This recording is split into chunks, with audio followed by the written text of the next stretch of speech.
Bonjour chers élèves, la séquence d'aujourd'hui porte sur la notion de résolution d'une équation dans R. Comme vous le savez, nous avons vu la séquence précédente qui parle, n'est-ce pas, sur les inéquations dans R. On a vu la généralité même des inéquations dans R. Aujourd'hui, on va voir la résolution d'une équation, n'est-ce pas, dans R. L'objectif même de cette séquence, c'est de trouver, n'est-ce pas, une équation équivalente en une équation donnée et puis résoudre une équation dans R.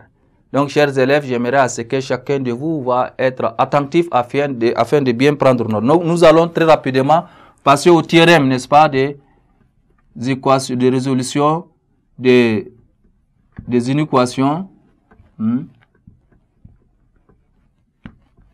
On va voir, n'est-ce pas, le théorème de la résolution d'une équation dans R. On va prendre deux fonctions, f et g, d'ensemble A vers un ensemble B, deux fonctions, f et g, d'un ensemble A vers un ensemble, cette fois-ci on va prendre carrément l'ensemble de nombres réels R, et D est l'ensemble des validités, n'est-ce pas, de l'inéquation f de x strictement inférieur à g de x. Eh bien, si pour tout x élément de D, c'est-à-dire le domaine de validité, h de x, une autre fonction, désigne un nombre réel, alors les inéquations f de x inférieur, strictement inférieur à g de x, pour tout x appartenant, n'est-ce pas, à l'ensemble A, nous aurons donc f de x plus h de x reste inférieur à g de x plus, n'est-ce pas, h de x. Alors, les deux équations là, f de x inférieur à g de x, les deux équations, j'allais dire, f de x inférieur, strictement inférieur à g de x, et f de x plus h de x inférieur à g de x plus h de x, on dit que les deux équations sont équivalentes. Maintenant, si nous prenons les trois fonctions f, g, h, on va prendre les trois fonctions f, g, h d'un ensemble A, on va prendre comme ça, f, g et h, trois fonctions d'un ensemble A vers un ensemble R.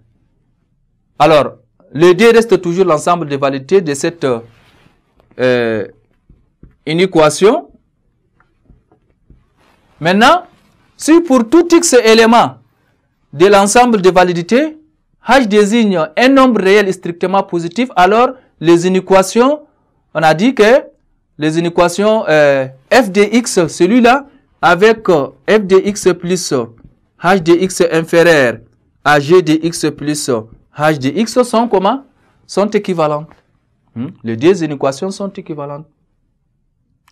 Et si pour tout x élément de D de G, maintenant, est-ce que si je prends f de x inférieur à g de x, et si vous prenez maintenant l'autre inéquation f de x fois h de x inférieur à g de x fois h de x, là également, les deux inéquations f de x inférieur à g de x et en même temps les f de x fois h de x inférieur à g de x fois h de x, les deux là aussi sont équivalentes. On peut évidemment énoncer le théorème analogue en remplaçant, n'est-ce pas, les inégalités strictes par des inégalités larges. Ça veut dire que même si on dit inférieur ou égal, ça donne la même chose. Alors, pour la résolution d'une équation, chers élèves, pour résoudre une équation, on procède généralement par transformation d'écriture en utilisant les règles de calcul relatives aux inéquations, n'est-ce pas, dans R. Mais en particulier, une inéquation aura les mêmes solutions que l'inéquation obtenue, en ajoutant un même nombre réel aux deux membres de cette inéquation et en multipliant, n'est-ce pas, les deux membres de cette inéquation par un même nombre réel non nul.